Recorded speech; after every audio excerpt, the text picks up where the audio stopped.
ಪತ್ರಕರ್ತನಿಗೆ ಅವಾಚ್ಯ ಶಬ್ದಗಳಿಂದ ನಿಂದಿಸಿದ ಬಾದಾಮಿ ಸರ್ಕಾರಿ ತಾಲೂಕು ಆಸ್ಪತ್ರೆ ಮುಖ್ಯ ವೈದ್ಯಾಧಿಕಾರಿ ವಿಕೆ ಶೆಟ್ಟರ್ ಹುದ್ದೆಯ ಜಾಗಕ್ಕೆ ಎಂಬಿ ಪಾಟೀಲ್ ಪ್ರಭಾರಿ ಮುಖ್ಯ ವೈದ್ಯಾಧಿಕಾರಿಯಾಗಿ ಕಾರ್ಯನಿರ್ವಹಿಸಲು ಜಿಲ್ಲಾ ಆರೋಗ್ಯ ಅಧಿಕಾರಿ ಆದೇಶ.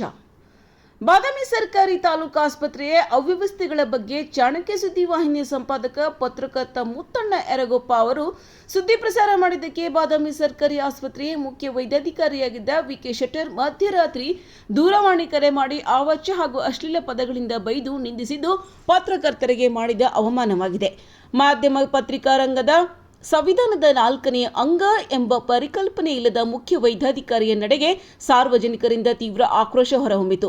ಕೂಡಲೇ ಜಿಲ್ಲಾ ಆರೋಗ್ಯ ಅಧಿಕಾರಿ ವಿಕೆ ಶೆಟ್ಟರ್ ಅವರ ಹುದ್ದೆಗೆ ಎಂ ಪಾಟೀಲ್ ಅವರನ್ನ ಪ್ರಭಾರಿ ಮುಖ್ಯ ವೈದ್ಯಾಧಿಕಾರಿಯನ್ನಾಗಿ ನೇಮಿಸಿ ಆದೇಶ ಹೊರಡಿಸಿದ್ದಾರೆ. ಇನ್ನು ಪತ್ರಕರ್ತರಿಗೆ ಬೆದರಿಕೆ ಹಾಗೂ ಹಲ್ಲೆ ಮಾಡಿದರೆ 24 ಗಂಟೆಯೊಳಗೆ ಜೈಲು ಹಾಗೂ 50,000 ರೂಪಾಯಿ ದಂಡ ಎಂದು ಆದೇಶಿಸಿದ ಪ್ರಧಾನಿಯವರ ಆದೇಶ ಬಹುಶಃ ಬಾದಾಮಿ ಸರ್ಕಾರಿ ತಾಲೂಕು ಆಸ್ಪತ್ರೆಯ ಮುಖ್ಯ ವೈದ್ಯಾಧಿಕಾರಿಯಾಗಿದ್ದ ಡಾಕ್ಟರ್ ವಿಕೆ ಶೆಟ್ಟರ್ ನೆನಪು ಹಾರಿದಂತೆ ಕಾಣುತ್ತದೆ. ಇನ್ನು ಮುಂದಾದರೂ ಮಾಧ್ಯಮ ಪತ್ರಿಕಾ ರಂಗ ಸಂವಿಧಾನದ 4ನೇ ಅಂಗ ಎಂಬುದನ್ನು ಅವರು ಜೀವನದಲ್ಲಿ ನೆನಪಿಟ್ಟುಕೊಂಡು ಕರ್ತವ್ಯ ನಿರ್ವಹಿಸುವುದನ್ನು ಕಲಿತುಕೊಳ್ಳಲಿಯೋ. ಯಾವುದೇ ಕ್ಷೇತ್ರದ ವ್ಯಕ್ತಿಗಳೇ ಆಗಿರಲಿ, ಅವರುಗಳು ಮಾಧ್ಯಮ ಪತ್ರಿಕಾ ರಂಗ ಸಂವಿಧಾನದ 4ನೇ ಅಂಗ ಎನ್ನುವುದನ್ನು ಅರಿತುಕೊಂಡು ಕರ್ತವ್ಯ ನಿರ್ವಹಿಸಬೇಕಿದೆ ಎನ್ನುವುದು ನಮ್ಮ ಸುದ್ದಿವಾಹಿನಿಯ ಕಿವಿ ಮಾತು.